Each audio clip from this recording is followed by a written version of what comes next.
So thank you very much for coming tonight. I know that coming out anytime is, particularly when you're coming to hear some new information, that it is an effort, and I appreciate your effort, so thank you very much for coming out. We're hoping to make this a regular series, not necessarily me every time, but some of the other staff doing like a monthly kind of lecture on some topic that's of interest to the general public.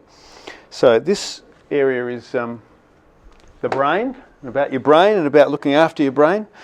I'm not sure which category you think you fit into, maybe somewhere in between, but the brain is an interesting subject, and it's one that's kind of fascinated me for a long time. So I thought I'd share some of my journey with you.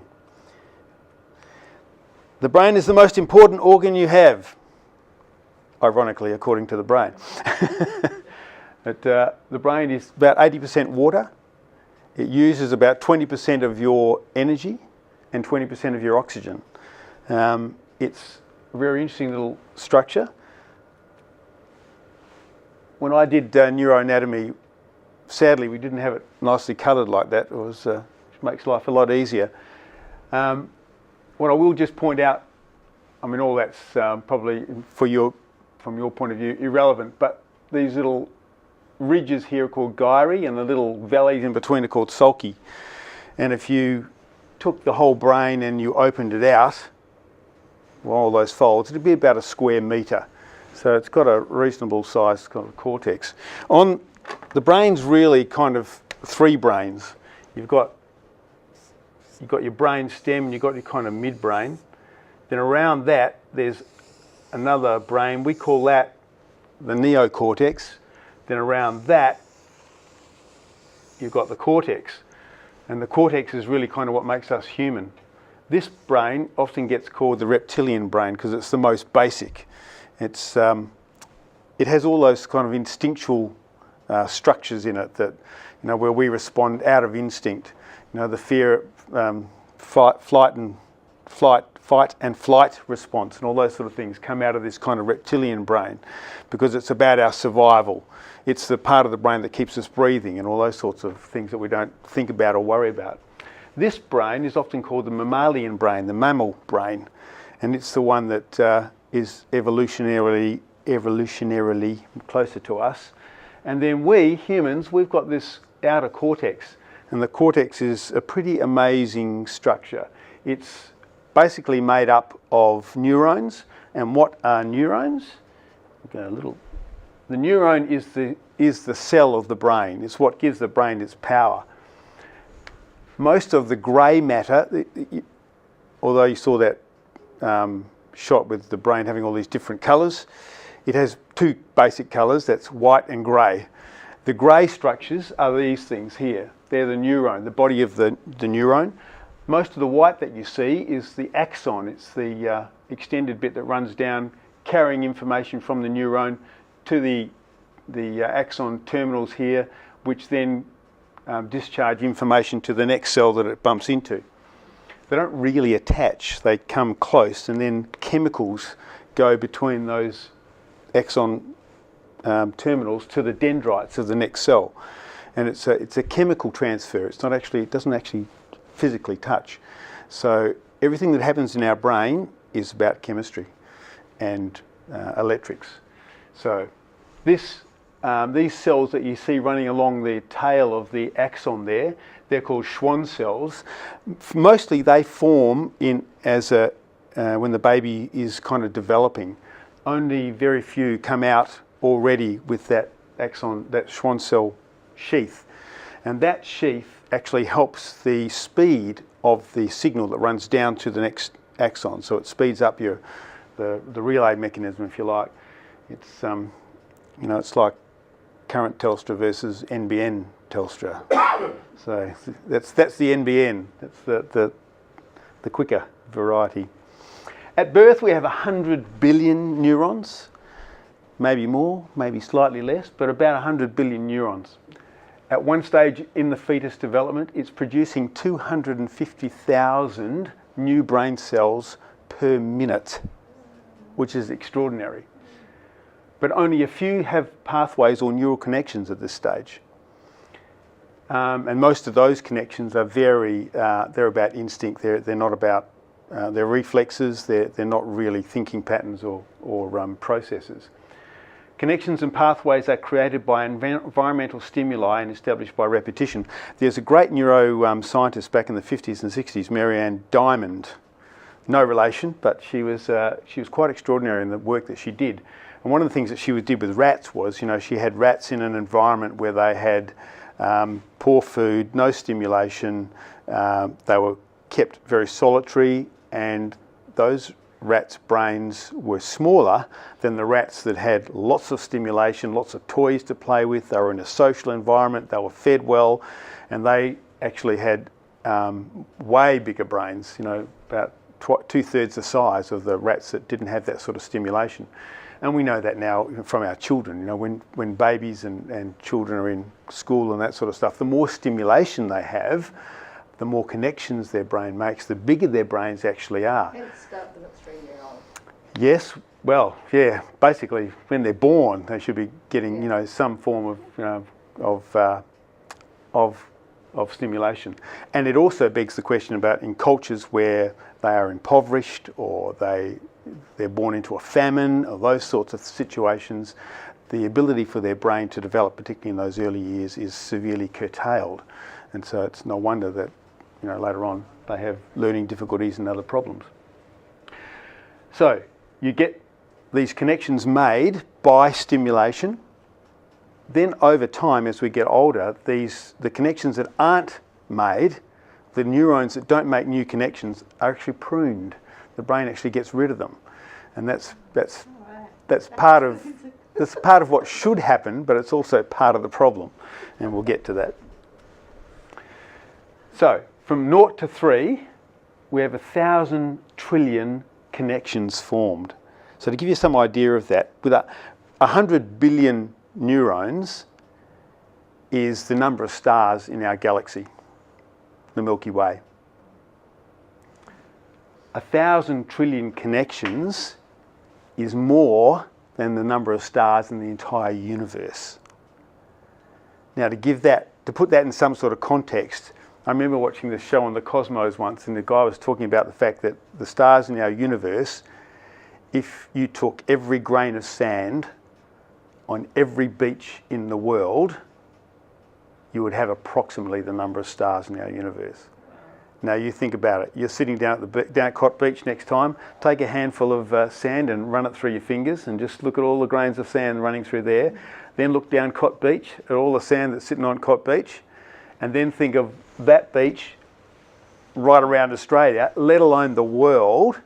Every grain of sand is a connection between neurons in your brain. Some neurons have up to 40,000 connections on themselves, just on one cell. So it's extraordinary what's going on in that little brain of ours. So from 3 to 10, rapid learning. The PET scans and the MRIs and that show that children at this age have twice the activity of adult brains. There's stuff going on all over the place, and it's all about building these connections. And from 11 to 16, that's when the brain starts pruning. It's kind of like, oh well, we've made all the connections we're likely to make, so now we'll prune. Now this is supposed to happen because the reason we develop skills, the reason we get knowledge, is because information travels along a pathway. And as it travels along that pathway, it's like animals going through the bush. Or even people, if you're going on a bushwalk and you're the one in front and there's no pathway and you walk through the bush and you establish a pathway, then everyone coming behind you makes that pathway a little bit more of a pathway. And before you know it, you've got a track and everyone uses that track. Well, it's the same with our brain. When we establish a pathway, a connection, it becomes easier then from that connection for more signals to run down that path, and so it becomes more and more established. And so we develop learning. That's how a skill develops. We start off with really no connection, and we force the brain to make a connection. Then the more we do it, the more we repeat it, the more activity runs down that line, the better we get at the skill. And that's how we learn. So, but if we don't make connections, then some of those cells are kind of clipped off and discarded. So from 16 to 25, our prefrontal cortex develops. That's really interesting, particularly in guys. The prefrontal cortex is at the, obviously frontal, it's at the front of the brain, and it is a group of cells that takes a long time to establish, because it's a group of cells that's involved in judgment, in discernment, in being able to things like philosophize, think through complex problems. Those sorts of things are done because of the prefrontal cortex. And one of the interesting things is about judgment is that in boys particularly, it happens later than girls. Girls probably have their prefrontal cortex in place by about the age of 18 to 20. Guys don't really get it in place till about 25, 26. And and what it does, if it's not there, their ability to judge things like risk is actually not as good. So that's, and insurance companies know this, which is why your cost of insurance under 25 is as high as it is, particularly for boys, because their ability to recognise when they're putting themselves at risk and just to think about future consequence, that's a prefrontal cortex operation. So if you don't have a prefrontal cortex that's fully developed yet, your ability to project into the future and see consequence is reduced. And that's why boys tend to do stupid things, and teenagers generally, but particularly boys. And 25 on, well, it's all downhill after that. Or is it? Okay, what could possibly go wrong? You've got this soft, mushy, 80% water structure sitting in this hard case. So it's protected, apparently. What could possibly go wrong? Trauma, physical trauma. And I don't know if anyone's seen that film with Will Smith in it. What was it called again? It was Concussion. Concussion, that's right. And it was all about the investigations of the concussion in American football players, and how, as time has gone by, the realisation that the damage that these guys get in playing the game is actually leading to Alzheimer's and dementia and other brain diseases like Parkinsonism and so on. And the difficulty that he had, this researcher, in getting this message out there, he had some hard yards to push. And of course, that question is now being asked in Australian football and rugby and those other sports that cause that sort of trauma. But whether it be motor vehicle accidents, whether it be these terrible one-punch killings that go on, where someone gets smacked in the head once, falls and cracks his head on the ground and has severe trauma. What happens inside is that the brain is soft and mushy, and yes, it's got this hard protective outer coating, the skull, but if it's hit hard enough, it moves inside there, and it will bump into the hard wall of the skull itself. So just bumping into the hard wall is enough to cause trauma. And if it's hard enough, it can cause severe trauma, subdural bleeding and all sorts of things, stroke and so on. So trauma can be a big one. Emotional trauma, I put that up because we know that PTSD is a growing concern in the world of psychology, dealing with people like that. What's interesting about the trauma thing too is that I was recently allowed to see some fairly secretive research about our boys in uniform and the concussive effect of training, even with explosives, with bullets, with guns that are going off and that sort of thing. There is actually a shock wave from all those things. And what they're finding is that those shock waves cause the brain to bounce around inside our skulls and actually causes trauma. And that part of the PTSD thing is not because they're emotionally traumatized by events, but they've actually got physical damage to their brains, which leaves them. Earplugs when they're in a battle situation? No, because they need to be able to hear what's going on and who's coming up behind them and all that sort of stuff. I think in some training situations, yes, but I know the SAS guys train down here and it all has to be so real that they've got stuff, because they have to be prepared for what the noises and things do, and so they've got grenades going off and all sorts of things. So raises interesting questions for the future for these guys, and where our understanding of brain trauma is going. Smoking anything is not a good thing. Nicotine is actually it's not a vasodilator. It closes down, it constricts your blood vessel such that blood flow to your brain is reduced. So if you're a chronic smoker, you are operating with chronic drops in blood flow to your brain, hence oxygen levels, hence glucose, which is the main fuel of your brain. Smoking anything, I'll put anything up there because there's this whole push about medical marijuana.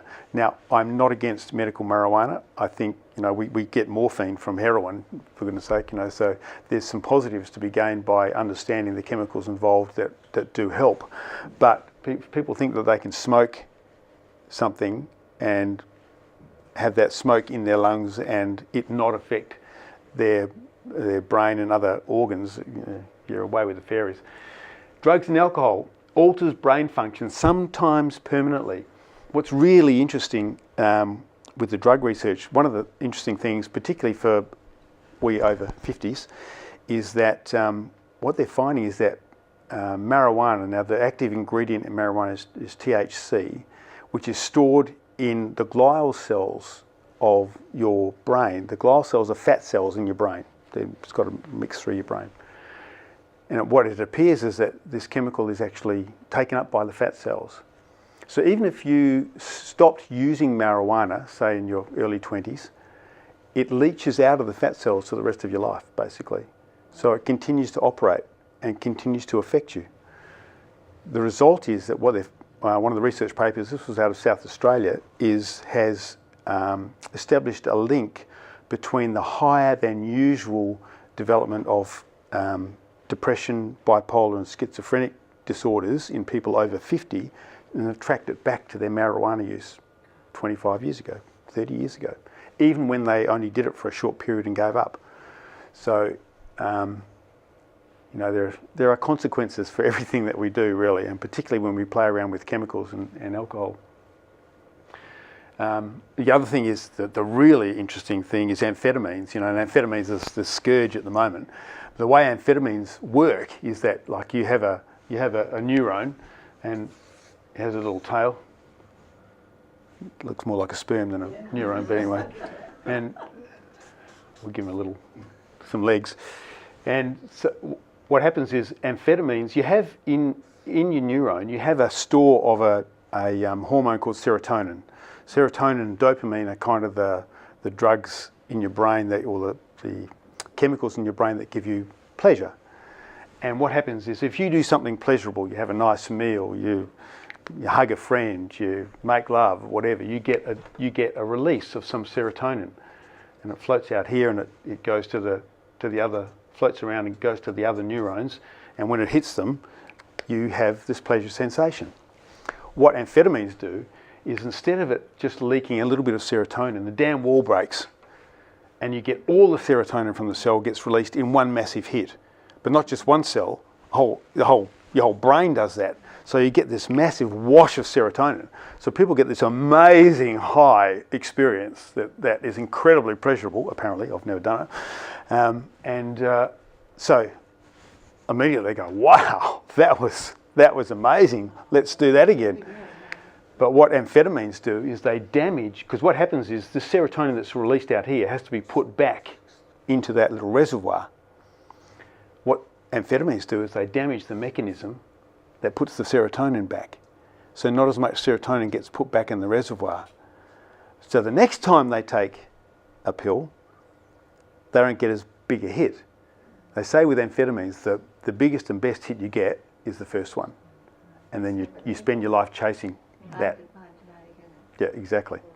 So they don't get, it's not quite as good. So what do? They take more amphetamine to get more of a hit, which just damages this mechanism more. So you get less and less serotonin in here. And then what also happens is normal pleasurable experiences no longer get the serotonin release that they did prior to taking the drugs. So again, your normal pleasure is denied you. You don't feel pleasure unless now you're taking the amphetamine, because that's the only thing that will give you the hit that's big enough to actually feel like pleasure. And of course, because you've released all this serotonin out into the brain, and you've got none floating in here, what happens after the big high is the big low. And when you're feeling like crap down here, all you want to do is get that big high again. So you got to take some more amphetamine. So you just get trapped into this cycle that's so negative and so. It is. Yeah, some people, if they're susceptible, can get an addiction from one hit, and particularly these new ones, ice, and there's some really nasty ones out there. Why do they then lose all their inhibitions as well? What they say is that when you get the hit, it's an incredibly Empowering. yes, and the brain is very elastic. It kind of expands, and this is what they chase. Of course, is this expand. In fact, I was listening to a guy who was an Hasidic Jew, and prior to him having a religious, well, part of his religious experience was he took these drugs, took amphetamines. He's now no longer an addict and that sort of stuff. And he became, after this, he was Jewish before, but he became an Hasidic Jew because he said it was the closest thing he had experienced to God. No, so I'm not encouraging you to go. He said, but he kind of knew the universe was open before him. That was his expression. And all his life he's been chasing that experience, but now he's trying to do it without popping pills. So interesting. But so it's a mind-blowing experience. But the trouble is, you pay a heavy cost for that, a heavy price. So really, if someone is on amphetamines and they dry out and go off, perhaps they're off for a year, and they're really, as you say, they're not sort of going to experience any feelings of joy, or will some of that come back? Or? Some of it does, and yes, it can be regained over time.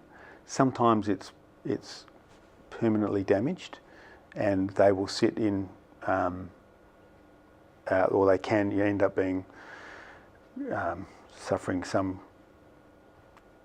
depression, which sometimes has to be medically managed. I've got a friend who was a heavy user of, through the 70s and 80s. What was it? The LSD. Thank you. LSD was the word I was looking for. And he's now on antipsychotics, and he has to be on antipsychotics for the rest of his life. He's now no longer a drug taker, but he is a drug taker. He has to take antipsychotics because the LSD has affected his brain so much that he will have psychotic episodes if he doesn't take it. So, yeah, it can be a very negative experience and a lifelong one. Not always, but it can be. Okay, stress. Moving right along. Stress. The stress hormone is a thing called cortisol. Cortisol is really interesting. It hits our system, and it has the use that it has is that when the saber-toothed tiger used to chase us, we needed to get our arse into gear quickly and get a move on. So it was the fight or flight response. That's what cortisol triggers. It was triggered by the fight or flight response, and it was very useful in its place.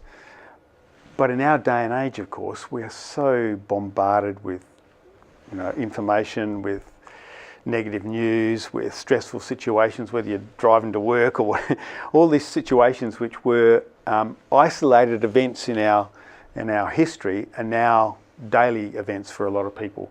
So stress, having that cortisol running around in our brain can create a very negative effect long term. Poor sleep.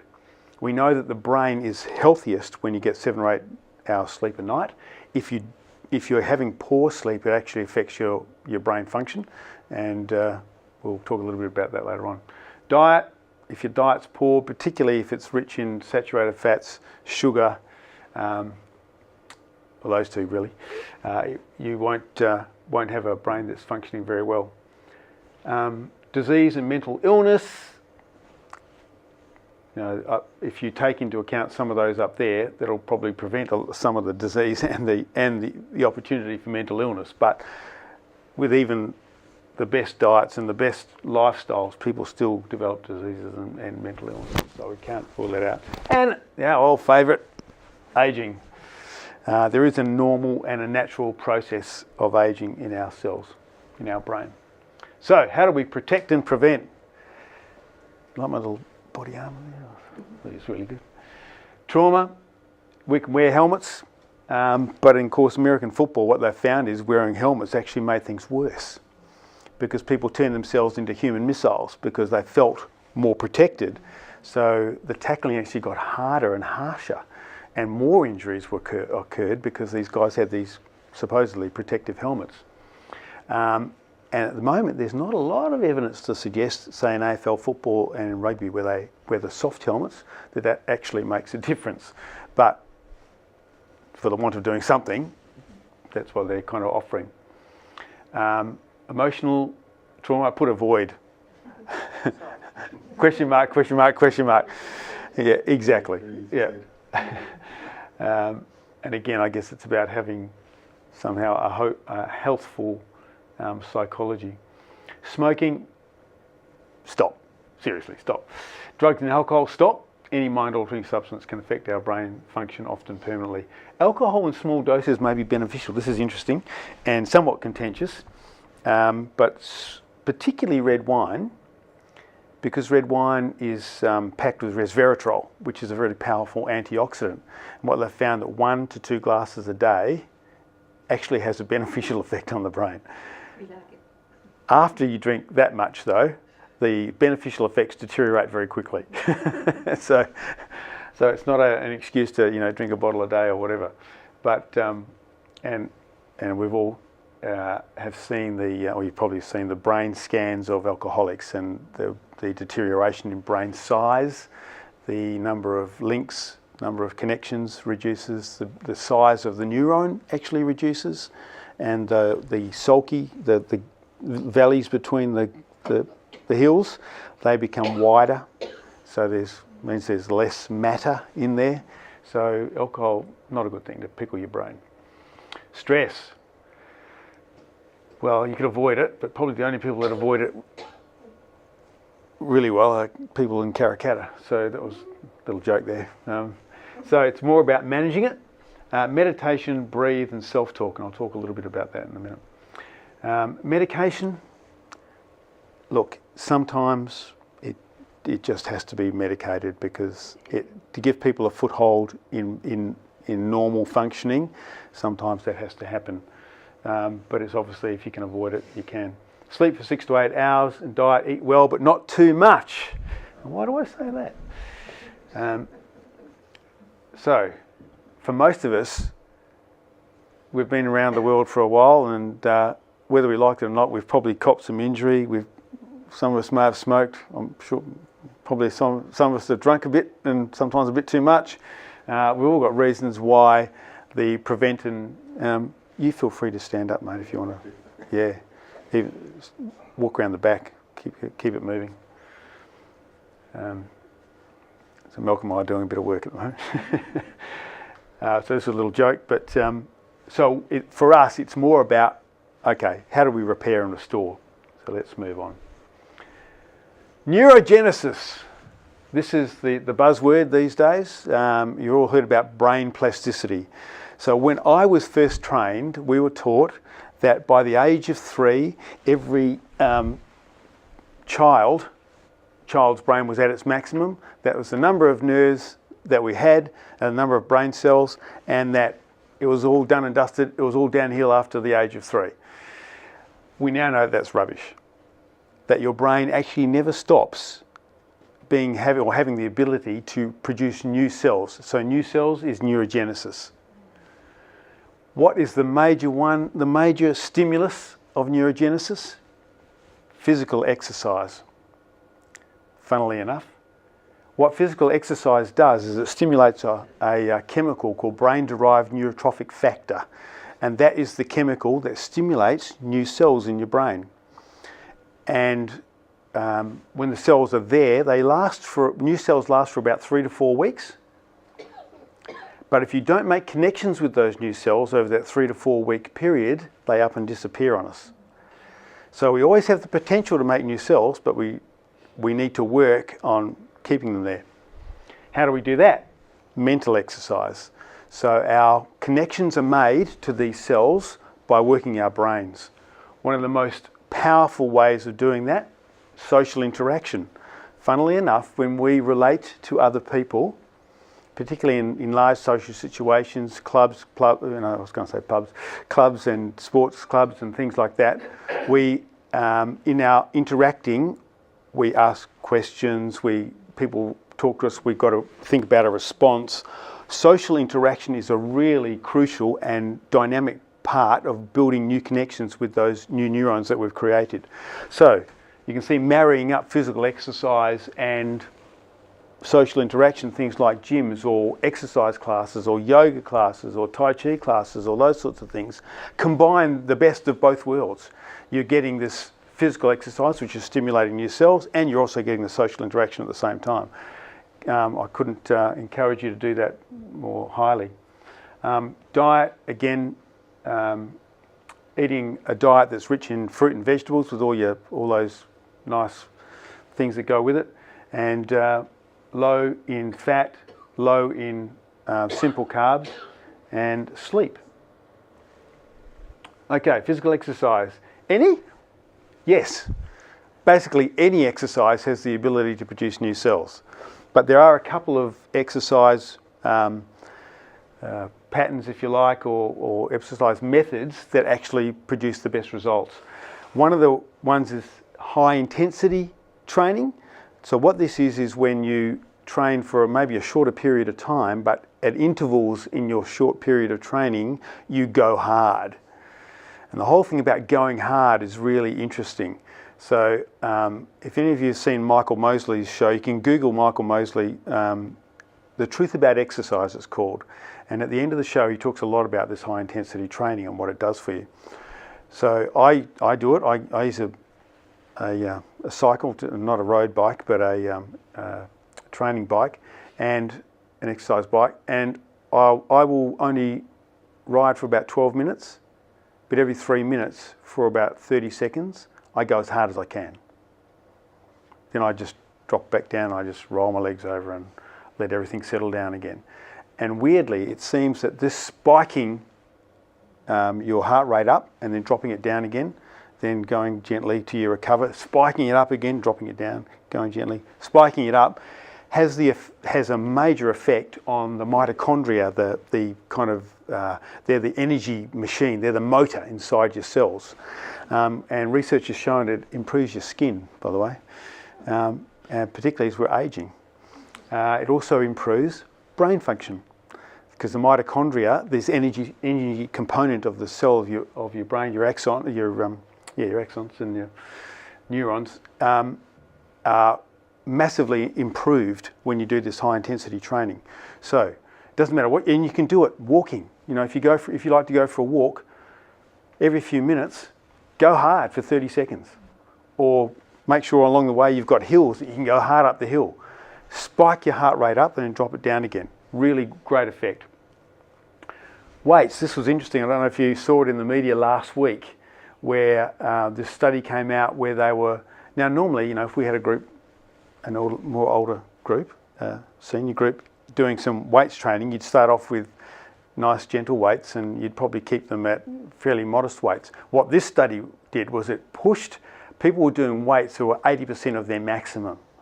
So it was hard work, but what they found was their mental function improved dramatically.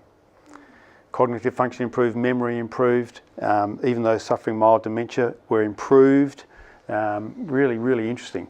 So there's something about pushing yourself hard for a short period that seems to stimulate your brain cells really well. But having said that, any exercise is to be encouraged.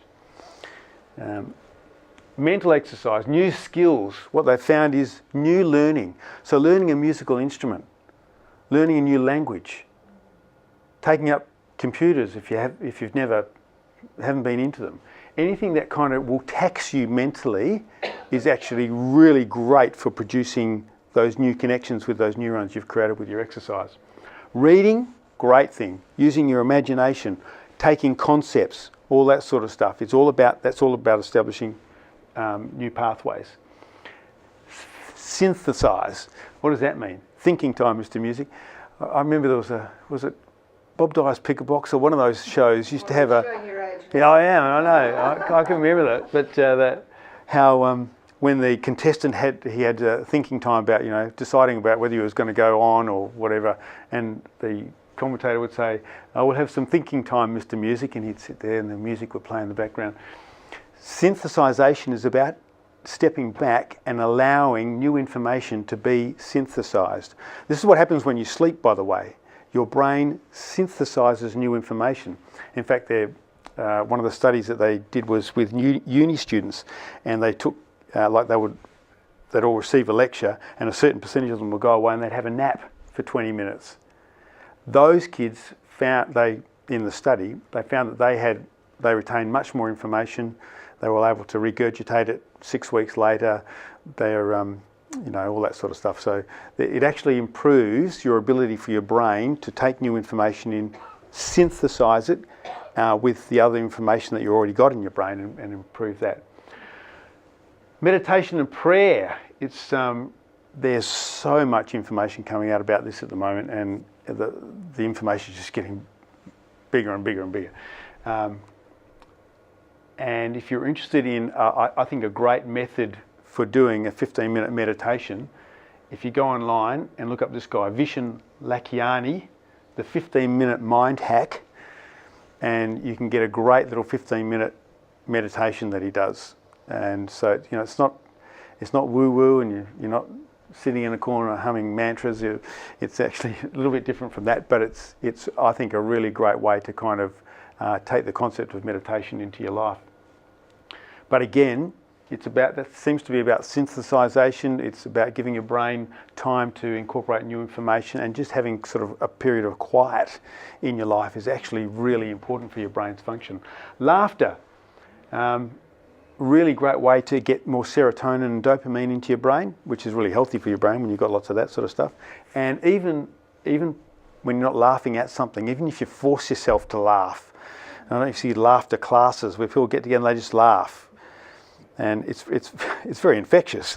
But people basically just start laughing, and it sounds very false initially, but just the action of doing that actually stimulates dopamine and serotonin release in your brain, and people's mood improves, memory improves, cognition improves. Really interesting. And music is a powerful one. Lots of studies now with music, particularly what is helpful, classical music.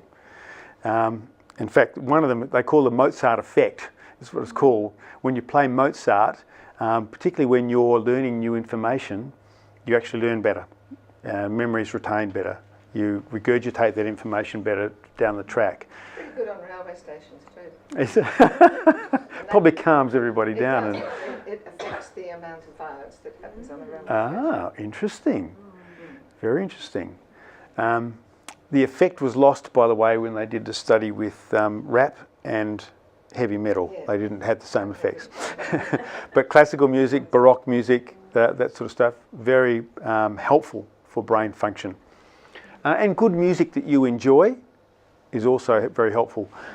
If you go online, go to YouTube, there's some wonderful stuff in there where they put headphones on people in nursing homes suffering severe dementia and Alzheimer's, and played music that they were familiar with, and how these people came alive, because it uses different pathways in the brain, and it stimulates more pathway production, interestingly enough.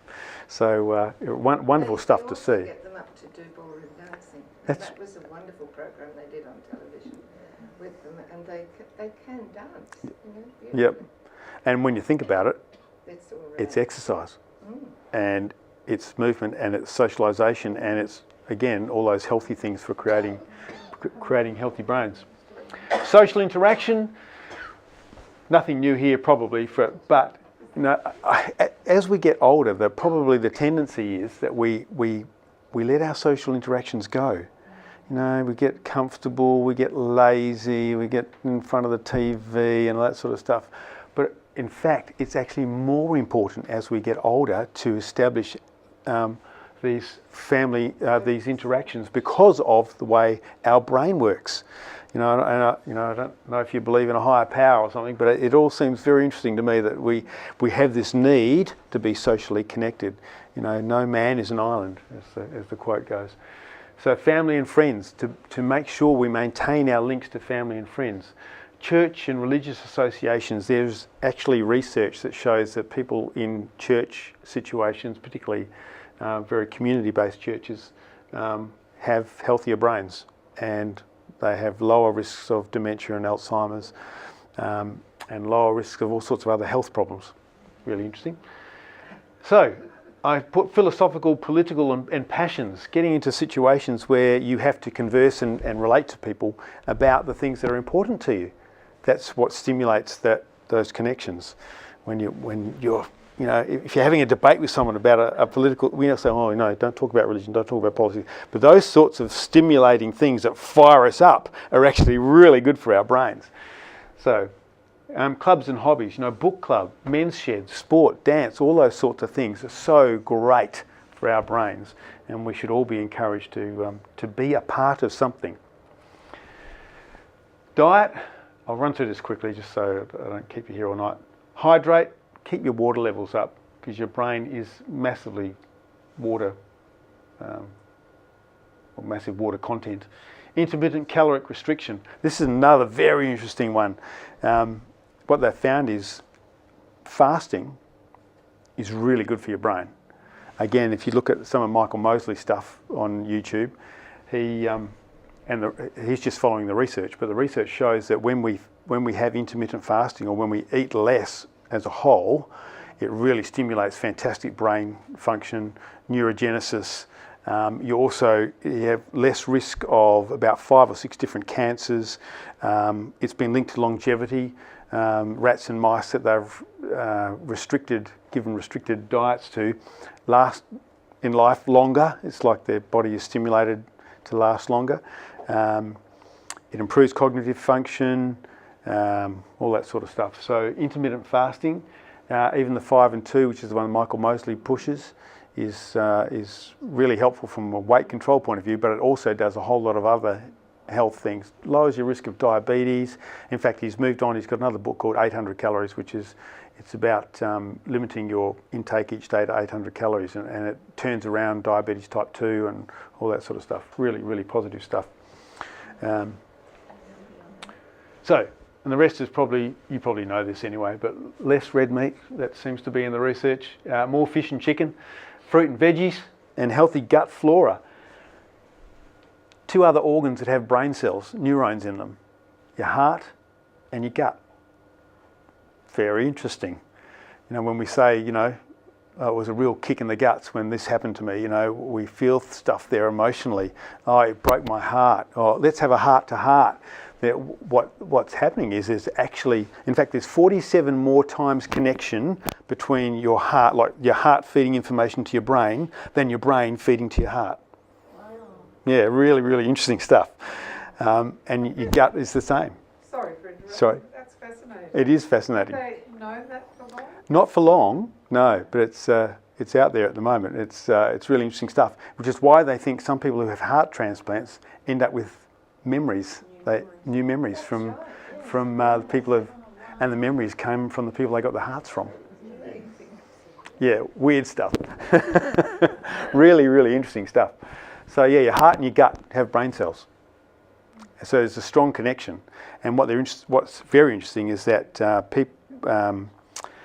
if you have poor gut flora, you know, it opens you up for lots of problems health-wise, and they're discovering more and more links to it, but one of the links is to your brain.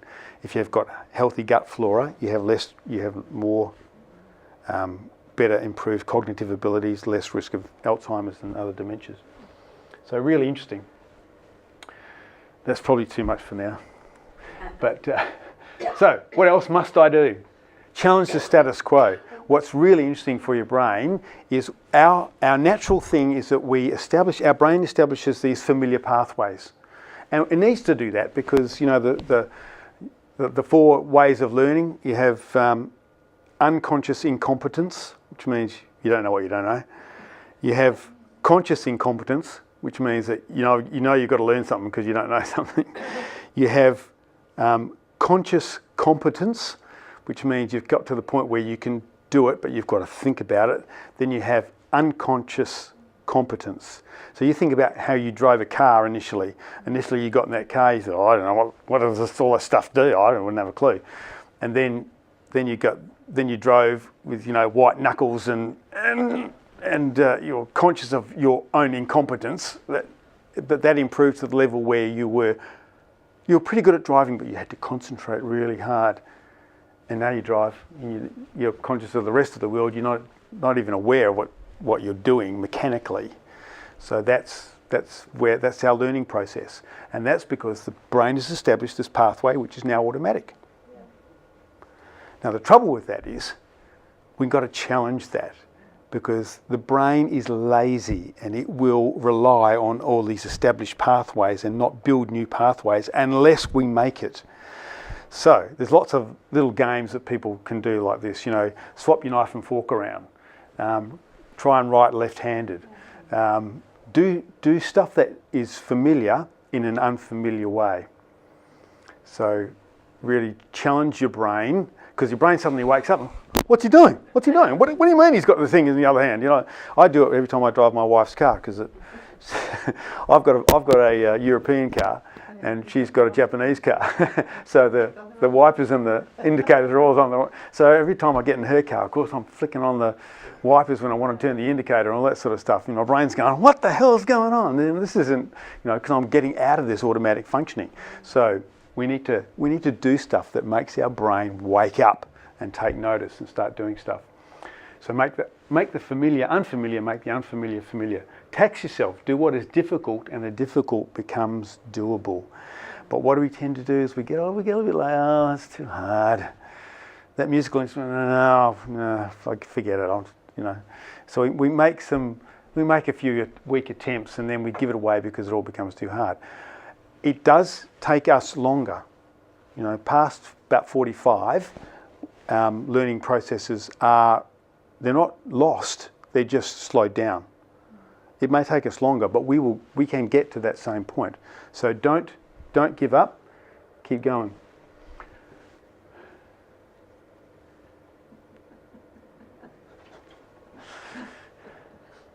And if you're interested in any, if you're interested in a great book, that The Brain That Changes Itself, it's quite famous now, Norman Doidge, and this book kind of opened up people's minds to the fact that the brain is not a static entity; it's a plastic entity, and that it can grow and change positively as well as negatively.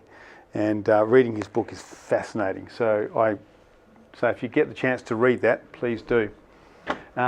This is my little Bible, Making a Good Brain Great by Daniel Amen. It's around the place. He's written a lot of stuff, Daniel Amen. He's an American neurosurgeon and neuroscientist. So it's a really great book if you're interested. Do everyone know about TED Talks? Have I got any TED?